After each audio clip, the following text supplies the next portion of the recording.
लेकिन नहीं चलता, वो आदमी ठोकर खाता है, वो आदमी टकराता है। ये दोस्त किसका?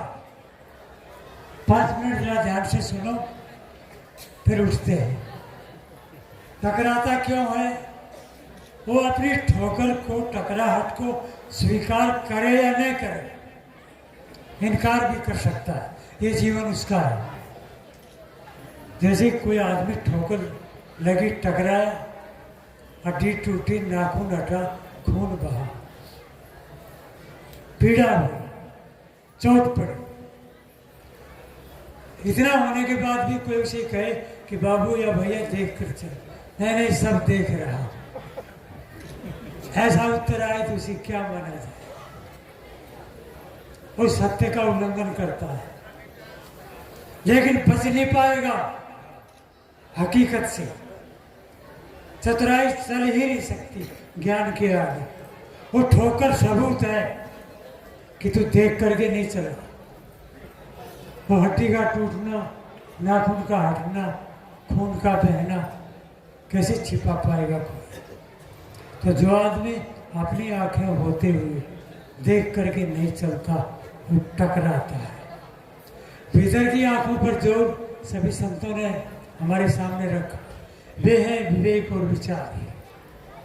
जो आदमी अपने जीवन में विवेक विचार नहीं करता, वह भटकता है।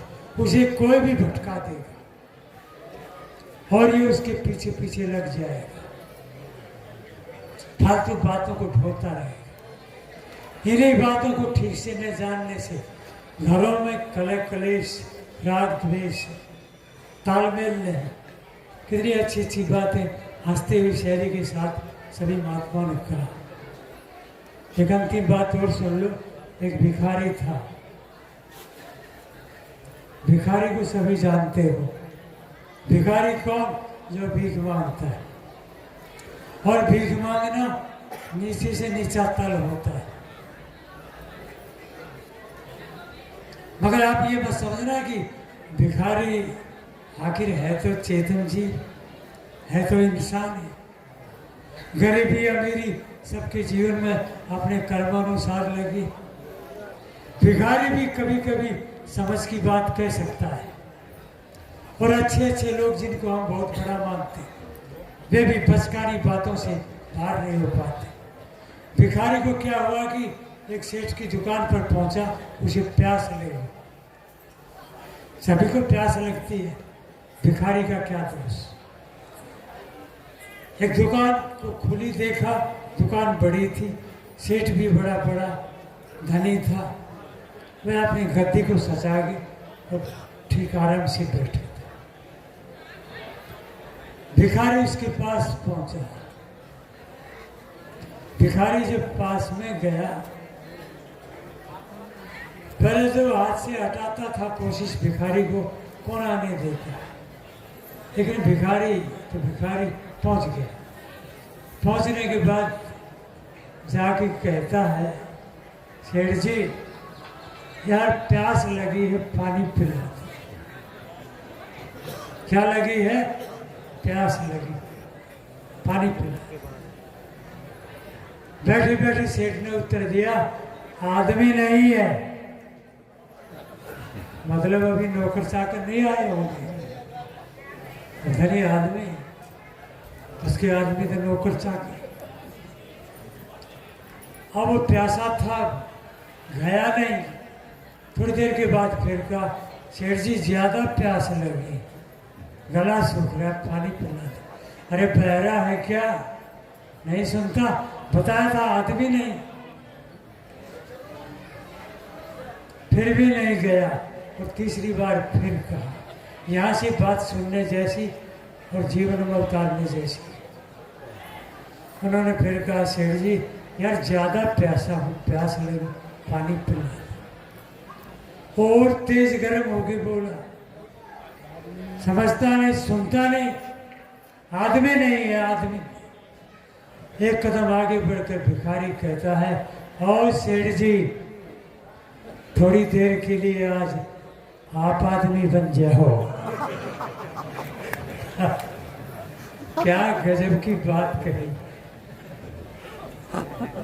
पीछे उसका मकान था, मकान में पत्नी बैठी थी कि सोचा मेरे पति के साथ कौन उलझ गया। अभी सुबह सुबह का मौका, उसने फाटक खोल के झटपट बाहर आई, देखा तो भिखारी खड़ा और बातें उसकी पत्नी ने सुन ली ध्यान से। उसने तो यही तो कहा था, सेठ जी आज थोड़ी देर के लिए आज आप आदमी बन जाओ। पत्नी आई चमचमाती हुई, फाटक खोल कर बोली, अरे भाई भिखारी तू है क्या? तू इसको कैसे जान गया? तू पहचान कैसे किया यार? मेरा ब्याह हुए शादी हुए 25 साल हो गए समझाते समझाते। मैं रोज कहती हूँ तू आदमी बन जा।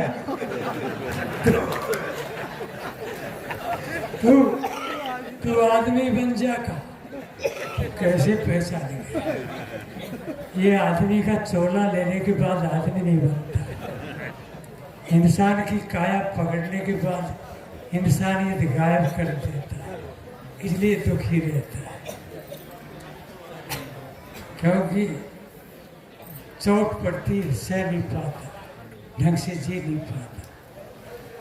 तलवार की धार भी सह लेता है आदमी,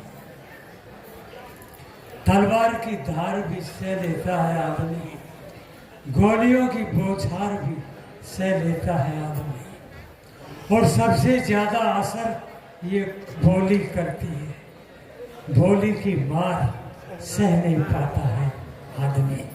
कोई कुछ आपको कह दे, सह लेना, बात आई और गई हो जाएगी। संसार है, सब तरह की दुनिया है। ये प्रपंच भरी दुनिया से बच के तो हम लोग सब गुरु दरबार में आए। अभी 2-3 दिन सत्संग का फिर लाभ लो, पूजा पाठ का लाभ लो, अब वंदना बोलो और फिर आराम से। एक खास बात का ध्यान रखना, किसी का कोई सामान किसी को भी मिले वह ऊपर खजाना में पहुंचा दे, किसी जानकार महात्मा को दे दे।